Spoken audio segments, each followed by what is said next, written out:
Hello world, welcome to another segment of Abuja Moms Let's Talk. On today's episode, we are going to talking about family planning. And my name is Jane Ukecha, and with me are my sisters. Chiaka Ohagi. And Adaeze Uchi. Hello. Family planning is an act of spacing your kids, and you should know the number of kids you have. It doesn't naturally have to be just like some religious people believe that they don't do contraceptive, that it's a sin to use the contraceptives, the IUD and all that. They can also do the natural method by counting and all that. What do you think about it? Yes, I believe, as I would always say, family planning is a thing planned by both spouses. It's not the man to plan, it's not only for the woman to plan, it's a family thing. You said something about knowing the number of kids. Yes. Well, it starts from that. When we know the number of kids we want to have, we don't know how to space them. Do you want it 2 years, then 6 years gap before another one? Or do you want one now, 4 years later? We just, however you want it. That's the idea of family planning. Space according to how you want it. And there are different methods of family planning. We have the artificial method and we have the natural method. So if your religion is against, or sometimes it might not even be your religion, it might be your body that's not accepting some of the artificial method, you go down and check on the family method, or the natural method, where you do your calendar, where you check the ovulation time, where you do your withdrawal method, and there is still the barrier method of using condom, and there must be one that works for you. True. Sister Ada, what do you think? Well, family planning is good for people who are married, and it's You are being religious. well, There are it's still people unmarried That still do it. That's still yeah, needs. actually, it's very important now. As just it's very important for you to space your children, because it not only helps you to plan for the future.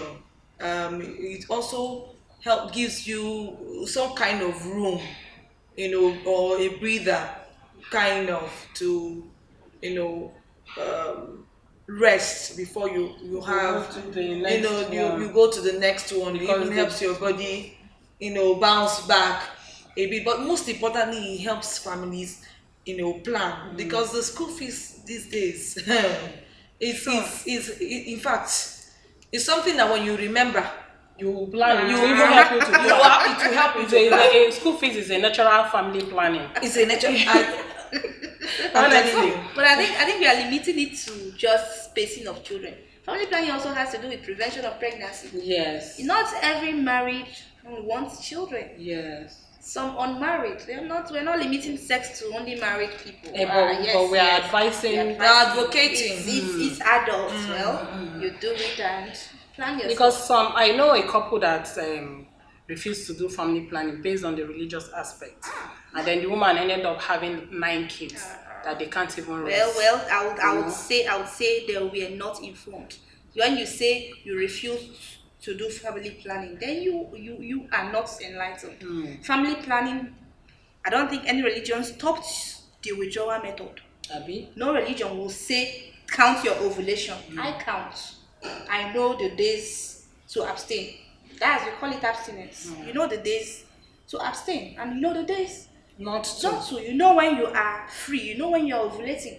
I don't think any religion stops her from getting that knowledge, or the man from knowing that since we are not going to be taking contraceptives, since we are not taking the injectables, since we are not using the IUD, I shouldn't do the withdrawal method, or I shouldn't use. Okay, if your religion say don't use condom, fine, don't use. But One aspect I actually want us to talk about is, I've had women say that their family planning failed, and in that scenario you have parents who just say they want to abort the child, or they go into depression, and they don't know what to do and stuff like that. It's something that we really need to talk about. That is why Yes. it's also good to go to the hospital. Don't just say, okay, because Jane is using the IUD, how we use the IUD because it has been working for Jane. Go to the hospital, get checked out. Know the one that suits you. There's the female condom, there's the IUD, there's the injectable, the implantum, there are the tablets and all that. So go to the hospital, get checked out, know the one that suits your body, and then do that one. And in everything, there's always a percentage of failure. Yes. There is that. There's no 100%. Percent that, and even on the family planning method, you will see this one has 0.2, 0.0 something percentage that it may fail. And I get your question, Ada. You're saying in the essence of where it fails. Well, what do you do? Well. No child is a mistake. No, exactly. I don't believe. We don't advocate for that. abortion. Absolutely. The law, I don't think has put that acceptable yet. Except the But mother there are is- still except the there's- mother is there's- actually that's what I want on to say. risk. There are Yes. still situations when you see a woman has gone through the two cesarean section for 4 or 5 times, and you know it's a risk To her. It's now a decision for husband and wife. I leave that at their own discretion. Discuss Whether to within keep it yourself or how abort to it, handle it. because it's now life threatening. So, but you the know? advice is, I think, from time you should try to prevent that from happening. But when it now fails to, When it happens, I believe that we need to pause and then talk about it, because oftentimes what makes us take drastic actions is because we failed to talk to the next person about it. I have a friend actually who is a pharmacist, and she tells me about couple who come to her and they sit down and they say, want to abort this child because we did not plan for it and everything. And by the time they just keep talking about their fears, she makes them talk and they talk about their fears. And at the end of the day, they'll go back home, come back and say, you know what, we just wanted somebody to talk to, and we think, we'll go with it. And at the end of the day, they become so happy because that child turns out to be a special child, an extraordinary child. So I believe in, as much as I believe in spacing your children in family planning, I also, or we also would like to, put it out there. Don't get depressed. Don't think about, let the first thing not be to terminate this child, it is not the end of your or life. to think that, I can't train this child. Just sit down and talk about it. And as you're talking about it, you begin to see solutions this on how actually to. happened to me, because I know I had my second baby. I was I think 5 months. My baby was just 5 months when I took him for the third baby. I know how it felt.